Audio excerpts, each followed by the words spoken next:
નમસ્કાર દર્શક મિત્રો, જનરપન ન્યૂઝમાં આપનું સ્વાગત છે। હું છું આપણો મિત્ર કંચન પરમાર। આવો સાંભળીએ આજના મુખ્ય સમાચાર। હાઈસ્પીડ ટ્રેનની કામગીરી પૂરજોશમાં। વડોદરા ખાતે બુલેટ ટ્રેનના ગટર નાખવાની કામગીરી।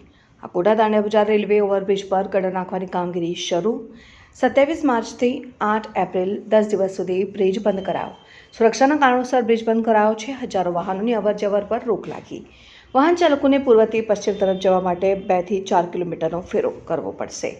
વિકાસના કામમાં સહયોગ કરતા વાહન ચાલકો આકોડા બ્રિજ આટલી બંધ થયો તો કેટલી તકલીફ પડશે? તકલીફ એટલે એમને કંઈ સર્વે કરવો જોઈએ, ગમે તે, એટલે પોલીસ ડિપાર્ટમેન્ટ મળો કે ગવર્મેન્ટે અહીંયા અમારા 15-20 ઘર છે, જો ઓછામાં ઓછા 50થી 60 જણા અમે રહીએ છીએ।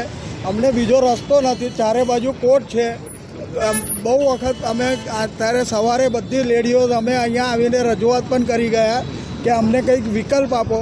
એમને અમે કીધું કે તમે અહીંયાથી અમારા 9 લાખી કે અમે આઈ કાર્ડ રાખીએ, અમારું પાન કાર્ડ આઈ કાર્ડ જે કંઈ હોય તે અમે તમને બતાવીશું, અમને એટલાને જવા દો, અમે બીજું કોઈ તકલીફ નથી। તકલીફ આ મોટી આ છે, કોઈ સાંભળવા તૈયાર નથી કોઈ।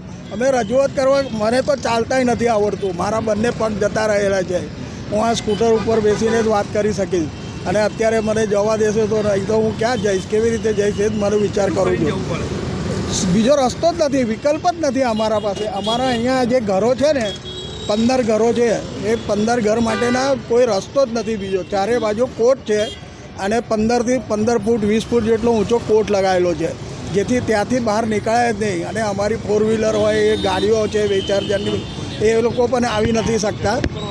એટલે સવારે અમે આવીને અહીંયા રજૂઆત કરી તો એમને ટેમ્પરરી કીધું તમે આમ પેલા બ્રિજ સુધી નહીં, આગળ એક કટ છે પેલા ગ્રાઉન્ડમાં જવા, ત્યાંથી આમ ફરીને અહીંયા કહેજો એટલે તમને બહાર નીકળવા દેશે અને ત્યાંથી પછી અંદર આવવા દેશે।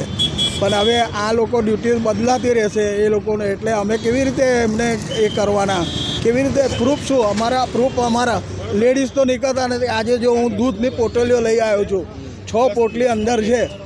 આજે સવારે જ અમારે દૂધ નહોતું એટલે મને નીકળવાનો વખત આવ્યો, પણ આ પ્રોબ્લેમ થયો એટલે હું બહાર નીકળી જ નહીં શક્યો। મારું વિજય શિરકે। કેમ કે પેલી સાઈડ જવું હશે એટલે ફરીને જવું પડશે અને ટ્રાફિકનો બી બહુ અભાવ રહેશે। એટલે આપણે પ્રશાસનને એ જ કહેવા માંગીએ કે જેટલું જલ્દી બને એટલું જલ્દી એ કામ પૂરું કરે। 7 થી 8 દિવસમાં જે 12-13 દિવસની વાત કરે છે, તો 7 થી 8 દિવસમાં કામ પૂરું થાય તો પબ્લિક માટે અવર જવરની વ્યવસ્થા સારી રીતે થઈ જાય।